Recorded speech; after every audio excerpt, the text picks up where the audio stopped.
Hello and good morning, or good afternoon, or evening, or wherever you are in the world. Way to timestamp us, Nate. Yes.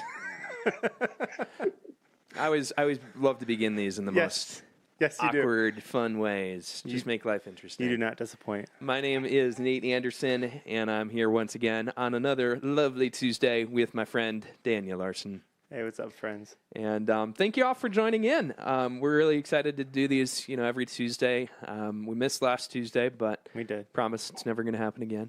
Well, just walk that back a little bit. No matter where we are, Daniel. There was that week a few months ago we were in Nashville down at Dave Ramsey, and we attempted to do one. Yes, we did. But anyway. All that to say, Let's have introduce a our guest. wonderful guest here with us this morning, Mr. David Plappert from Phone Live Streaming. Hey, David. Hey, thanks for having me, guys. Yeah. We're going to have lots of fun today. Thank you.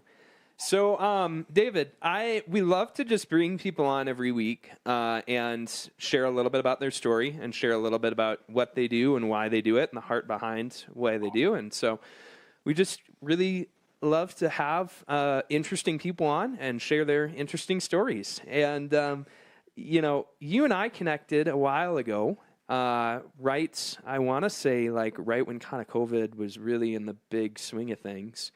And Yep. We were both running around with like chickens with our heads cut off for various reasons.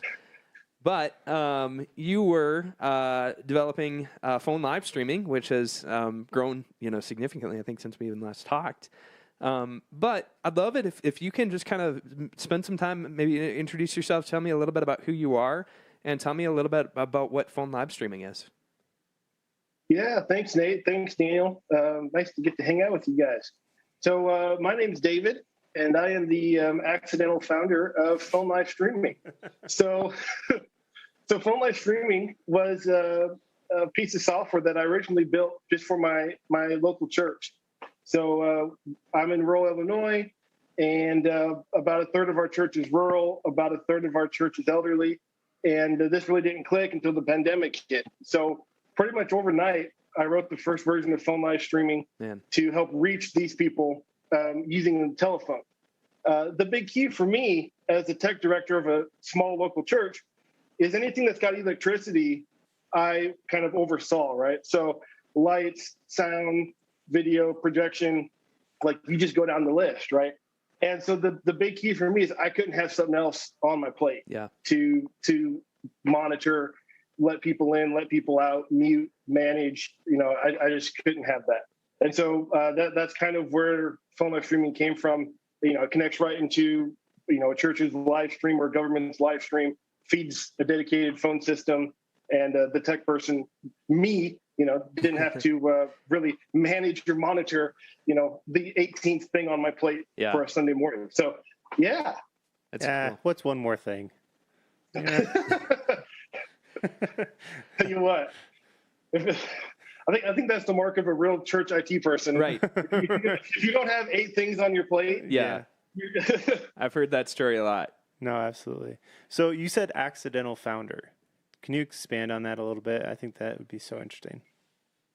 Yeah. So I built this for my church, point blank. I didn't intend for it to blow up like it did. So I built it basically in one evening, March 13th, I believe it was, like a Thursday, if I'm not mistaken, like a Thursday night, Friday morning. And I figured I'd have a couple of friends, local people here use it. And so I threw a Google form together with like 4 fields, like what's your name, what's your, email address, and how many people are going to use it, like that simple. And I think I posted it on Facebook or one of my friends posted it on Facebook like one time. And then that Friday morning, I woke up like, 8, 9 in the morning, and I already had 4 people signed up, and I didn't know who the 4 were. Man. Like, I was like, okay. And so in that first 31 days on a Google form, so no branding, no marketing, no website, I mean, nothing, right? I'm a technical guy. I'm not a branding marketing guy. And in 31 days, we crossed $10,000 in monthly recurring revenue on a Google form. Oh my gosh. Jeez. So obviously, with that story in mind, there's a need for phone live streaming and this technology. Can you kind of expand and help the folks that are watching on, like, how does this help service, organizations, and how does it help them reach their audience in new ways? Mm-hmm.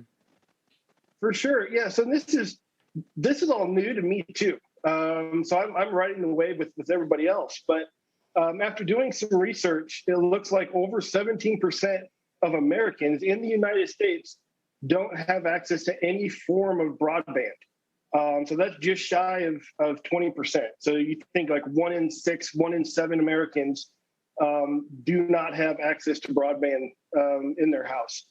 And so this problem just really manifested itself with COVID. It's been a problem, but it just really came to light, at least for us during COVID. And so that's the problem we were trying to address. But, like I started out, I couldn't have another program, another something I had to manage. And so having phone live streaming, having it hook right into the live stream was a big key in automating that. And then one of our other magic sauces, if you will, is what we call live notifications.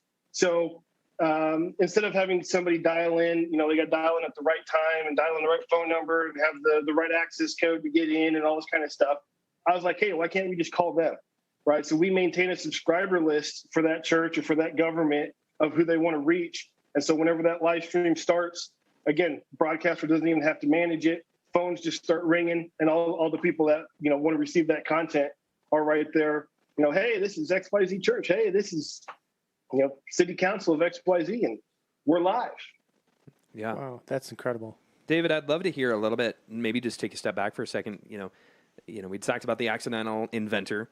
Tell me, just walk a little bit through that time period for you. I'd love to hear a little bit about your background, even more, of what compelled you and through your experience to go ahead and develop this.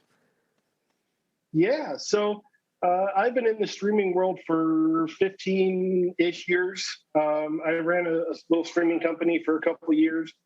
I've been doing church IT since, I was middle schooler, high schooler-ish, doing video, sound, lights, and mainly in smaller rural style churches. That's my forte, if you will. You only got 200, you only got 100. How do you work with those types of budgets? How do you work with those types of volunteers or, lack thereof? Yeah. and make that kind of stuff work. So, being almost, some people have called me a little bit hacky, right? How do you, take a situation and maybe think outside the box? How do you make stuff work together that maybe wasn't supposed to work together? And so that's my kind of background is, small budgets, making stuff work. And I've been fairly successful at it. I've got some awards from like Amazon Web Services and stuff like that. But, so when this need popped up at our church, I just started, going through the process, like, what's the problem and how do we solve it? Yeah. And yeah. Cool. What's been like the biggest, I'm going to put you on the spot here, but like the biggest story of impact that you've heard through this time? So I've heard tons of salvation stories. I mean, so many salvation stories, you can't even, start counting them. I've heard stories of elderly people who literally just sit there and break down and cry. They're like, I support the church. I've tried my best to get to church, and I just haven't been able to get to church for 3 months, 6 months, a year. And for the first time in a year, I can actually experience church. And that being such a massive part of their life. Hearing stories like that, hearing stories about people, because we do some translation type stuff, who weren't able to participate for one reason or another. They were off site, they worked a weird schedule and whatnot. And now they're able to participate in their church service because of, phone live streaming. And that's the kind of stuff that really keeps us going, right? That's what really is going to matter at the end of all this. It's awesome. So you talked about phone live streaming. Another thing that you mentioned, I think, was translation live streaming. Can you walk through We talked about kind of what phone live streaming does and why it exists. What are the other kind of extensions of that, including translation? How have you seen what you have produced be used in really new and unique ways through that? Yeah, so there's two. One's government and one's the translation. So we had one customer, again, this was back probably a year ago, I'd say, who signed up for 4 accounts. And so, me being a technical guy, my mind first jumped, well, hey, there's a sign-up issue, right? Like, hey, there's something, it's not a user experience issue. Something's not going quite right here. And so I get on the phone with the guy, and he's like, no, I meant to buy 4 accounts. He said, we're a large church out in the Carolinas, and 3 months before COVID, we just dropped $10,000 a piece on 4 translation systems. Wow. Massive translation systems, state-of-the-art type stuff. He said, and in 90 days of us making this $40,000 investment, I believe his exact words were, I think I'm going to go have a dumpster fire with this stuff. Wow. He's like, wow. I can't use it. He's like, everything's off-site. And even when we're on site, trying to broadcast with limitations and stuff, you can't broadcast from off-site. He said, and I found your stuff, and for pennies on the dollar, I can now, do what I couldn't do, and it does it so much better. Man. So, we're bringing stuff in like analytics, like how many people listen to your translation. We're bringing stuff in like bring your own device. How many people want to share an earbud every week, right? Like take an earbud, throw it in the basket. Like, yeah. After a year, can you imagine how many ears you're sticking in your ear, right? Not to mention COVID. Yeah.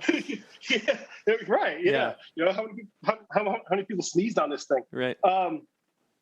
And the scalability, right? So if you have a conference or a special event, right, you run out of your 32 handsets, and so that part of it's really just kind of taken off. And again, that was an accidental type situation. It's just, hey, this is an awesome way to use it. Oh, so, and then, sorry, go ahead. No, and then the other one was government. So it's a similar situation. Excuse me. So all of our stuff, I finally got a website up, right? And everything's faith-based, right? Stream your church service. We help you reach your elderly and poor. Like, we help your church grow, whatever the marketing, was. And we got 4, and I still have the emails, 4 governments where it's like, hey, I know you're faith-based, but, is there any way that you can help us? We have the exact same problem. Like, here's my phone number, right? And if you know anything about government, it takes like months to close a deal, if not weeks, right? These 4 deals closed within 48 hours. Wow. And every time, but yeah, it just goes to show. But yeah, so we're just kind of along for the ride, having fun. That's awesome, man. That's so cool. I didn't even think about the in-room experience, because it makes sense that people would want to be able to use it when they're at home, but to be able to ditch the old FM transmitters and just have people, doing translation in room with the devices that they already have, I think is really cool. That's insane. Mm-hmm. Wow. Okay, so there's clearly a need. There's I just think it's so cool that, like you said, the accidental sort of founder, creator, creative process of bringing this about, and it just solved this issue for so many different types of organizations. What do you see happening in the future when it comes to phone live streaming, reaching people in rural areas, translation, government? Like where do you guys see phone live streaming headed, in the short term and even, the long-term future? Yeah, that's an awesome question. So I see phone live streaming being part of a picture where we give people access to media where they're at, right? So some people prefer the big 1080p 4K on their display. Some people are driving, and in some states it's illegal to have, a video playing on your phone, right? If I'm on vacation or if I'm, driving into work or whatever, there's this podcast lifestyle that phone live streaming is kind of fed into. And just a funny stat on the side. So we were interviewing one of our clients after this took off, and we're like, hey, how many, elderly are using it? How many rural are using it? And they're like, well, hold on, you're missing, how many people are, not in those demographics. You are millennials, average people that are using it. I'm like, I am. They're like, yeah, it's like 23% of our usage. Wow. People were at home, and they said, well, they can't do multitasking on their phone with video. And I was like, huh, And then the example they use that they heard was, they're trying to make a recipe for breakfast, and sorry, there you go. And they can't watch a video and do it at the same time. It stops the video and goes back and forth. So big picture, I see being part of this ecosystem of getting people what they want, when they want it, where they want it, right? So that I think phone live streaming plays into that. Doing it on a phone, it's a very standard traditional technology. Doing audio, very standard, very traditional. So in certain circumstances, it works out pretty well. David, the big question that we bring people on this show, and the question that we ask everybody and put them on the spot is, we want to figure out what our partners, what they have planned next. So what can you share with us? What's coming down in the pipeline that big secrets at phone live streaming that you're really excited about?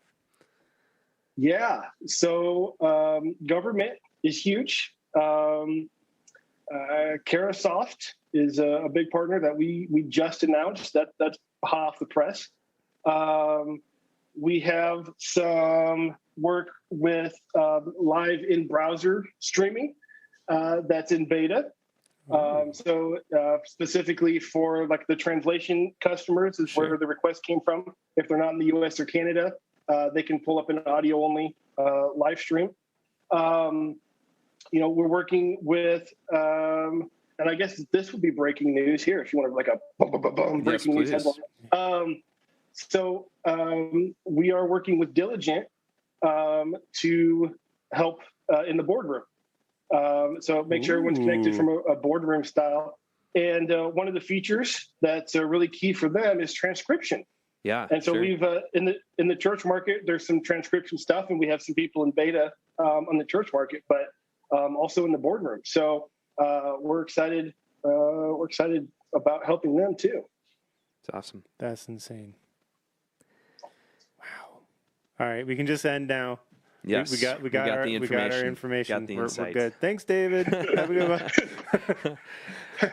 one. Well, David, it's been really awesome to spend the time with you today, man, and hear your story and hear about phone live streaming. I'd encourage anybody who we get that question a lot from people. I know the support team gets that question a lot from people about how to accommodate that request of, hey, we have this awesome live stream. Maybe our church didn't have it before. We had a different system that was much more low tech. And so we have this awesome system, but we still need to help those, which that's an incredible percentage, almost 20% of the population. Right. That's just insane. So, definitely encourage you. I think phone live streaming is awesome. It ties into Resi in a really cool way. You can just take your embed or your event ID and drop that in there. And so definitely encourage people to check out phone live streaming for helping out with that need. David, is there anything else that we haven't asked you today, or anything else that you feel like you'd like to share about your story or about phone live streaming? Well, I want to make it public that me and Daniel are best friends now. Yes. That's right. That's right. So I don't know if I bumped anybody off or not, but just making my I'll be sure to tell Kate. Clear. Yeah. That's awesome. Man, David, awesome to connect with you, man. And thank you for everything that you do for the church and for the clients that you serve. I know, like I said, I've heard great feedback from the people that we've referred over to you, and definitely encourage people to check you out for any time that they have needs with telephony. So thanks, and have a great day. Yeah, you too. Thank you again. All right. Thanks, man. Thanks, everybody. We'll see you next week.